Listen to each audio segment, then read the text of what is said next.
Hi സ്മിത്തൂസ് വേൾഡിലേക്ക് സ്വാഗതം. അങ്ങനെ നമ്മൾ ട്രിപ്പ് ടു കൊടൈക്കനാൽ ലാസ്റ്റ് പാർട്ടാണ്. അങ്ങനെ ഞങ്ങൾ ഗൂഗിൾ മാപ്പൊക്കെ നോക്കി ആരുമില്ലാത്ത വഴികളിലൂടെ സഞ്ചരിച്ച അവസാനം ഞങ്ങളുടെ റൂം കണ്ടെത്തി. അവിടെ നമ്മളെ വരവേറ്റത് കുറേ പട്ടികളായിരുന്നു. ഭയങ്കര വഴക്ക് പട്ടികൾ തമ്മിൽ. അങ്ങനെ റൂമുമായി ബന്ധപ്പെട്ട ഒരാൾ നമ്മളെ അടുത്തേക്ക് വന്നു. അവർ പറഞ്ഞു ഇത് അവിടുത്തെ കാവൽക്കാരാണ് എന്നൊക്കെ പറഞ്ഞു. അപ്പോൾ എൻ്റെ നിലാക്കുട്ടി ലച്ചുക്കുട്ടി പട്ടികളോട് പെട്ടെന്ന് അടുക്കും. മുൻ ജന്മത്തിൽ വല്ല പട്ടിയായിരിക്കാം, അതുകൊണ്ടായിരിക്കും എല്ലാ പട്ടികളോടും പെട്ടെന്ന് എടുക്കും, പ്രത്യേകിച്ച് എൻ്റെ നിലാക്കുട്ടി. അങ്ങനെ നമ്മൾ കുറച്ച് നേരം പട്ടിക്കുട്ടികളൊക്കെ നോക്കി നിൽക്കുന്ന നേരത്തിന് രഞ്ജു പോയിട്ട് റൂമൊക്കെ റെഡിയാക്കി ഫുഡൊക്കെ അവരോട് പറഞ്ഞു. അവരവിടെ തന്നെ ഉണ്ടാക്കുന്ന ഫുഡാണ് കേട്ടോ.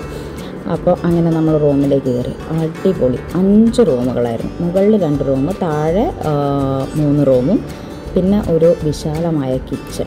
നമ്മളാകെ 3 ഫാമിലി അല്ലേ ഉള്ളൂ. അപ്പം നമ്മൾ 3 പേരും താഴത്തെ റൂം സജസ്റ്റ് ചെയ്തു. പക്ഷേ നമുക്കതിൻ്റെ ഉള്ളിൽ കയറി കുറേ നേരത്തേക്ക് ഭയങ്കര പേടിയായിരുന്നു. കാരണം എന്ന് വെച്ചാൽ വന്ന് കൊന്നിട്ടാൽ പോലും ആരും അറിയില്ല, ഒരു സൗണ്ട് പോലും ആരും കേൾക്കില്ല. തൊട്ടടുത്തൊക്കെ റൂമുണ്ട്, പക്ഷെ അവിടെ കാൽത്താമസം ഉണ്ടോ എന്നുള്ള ആരും നമുക്കറിയില്ലായിരുന്നു.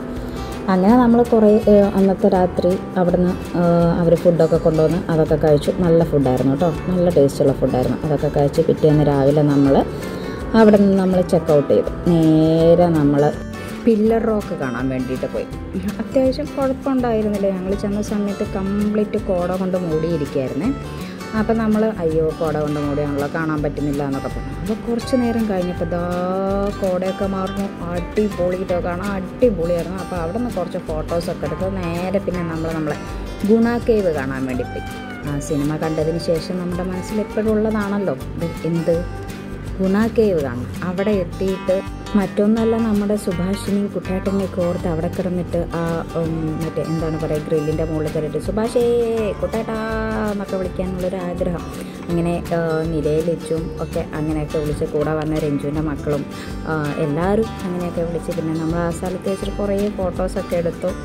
നമ്മൾ ഈ സിനിമയിൽ കാണുമ്പോൾ നമുക്കൊരു എന്താ പറയുക, ഒരു പ്രത്യേക അനുഭൂതിയാണല്ലോ ആ സിനിമയത്തെ ആ സ്ഥലം.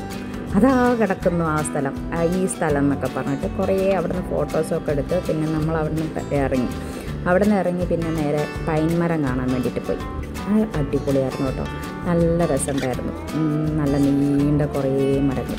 അവിടെ വെച്ചിട്ട് നമ്മൾ കുറേ ഫോട്ടോസും ഒക്കെ എടുത്ത് ഒരു കുതിര സവാരിയൊക്കെ ചെയ്ത് നമ്മൾ ഫുഡ് കഴിക്കാൻ വേണ്ടിയിട്ട് പോയി. ഫുഡ് നമ്മൾ സാധാരണ കുഴപ്പമില്ലായിരുന്നു, മീൽസ് ആയിരുന്നു കഴിച്ചിട്ടുണ്ടായിരുന്നു, കുഴപ്പമില്ല. അവിടെ നിന്ന് നമ്മളെ വീട്ടിലേക്ക് പുറത്തു. അങ്ങനെ നമ്മുടെ ട്രിപ്പ് അവസാനിക്കുകയാണ്. അപ്പോൾ വരുന്ന വഴിക്ക് ഒരു മുന്തിരിത്തോട്ടം ഉണ്ടായിരുന്നു. അവിടെ ഇറങ്ങി. അവിടെ എന്തോ എക്സിബിഷനോ എന്തോ പ്രോഗ്രാമൊക്കെ നടക്കുന്നുണ്ടായിരുന്നു. അപ്പോൾ നമ്മളെല്ലാവരും അവിടെ ഇറങ്ങി. നല്ല പച്ച മുന്തിരി, കറുത്ത മുന്തിരി, ഇതൊക്കെ ഇങ്ങനെ കൊലകൊലയായിട്ട് തൂങ്ങിക്കിടക്കുന്നുണ്ട്. കൂടാതെ അവിടെ നല്ല ഫ്രഷ് മുന്തിരി ജ്യൂസും ഒക്കെ ഉണ്ടായിരുന്നു. പിന്നെ ഒരു കാര്യമുണ്ട്, അവിടെ നിന്ന് ഫോട്ടോ എടുക്കാം. പക്ഷേ ഒരു മുന്തിരി എങ്ങാനും പറിച്ച 500 രൂപ നമ്മൾ കൊടുക്കേണ്ടി വന്നേന്. അങ്ങനെ അവിടെ നിന്നിട്ട് നമ്മൾ കുറേ ഷോ ഒക്കെ കാണിച്ച് ഫോട്ടോസൊക്കെ എടുത്ത് അനീഷും ഇവരൊക്കെ ജ്യൂസൊക്കെ മേടിച്ചു. അങ്ങനെ ഇതോടുകൂടി നമ്മുടെ കൊടൈക്കനാൽ ട്രിപ്പ് കഴിയാണ് സുഹൃത്തുക്കളെ, കഴിയുകയാണ്. Thank you so much.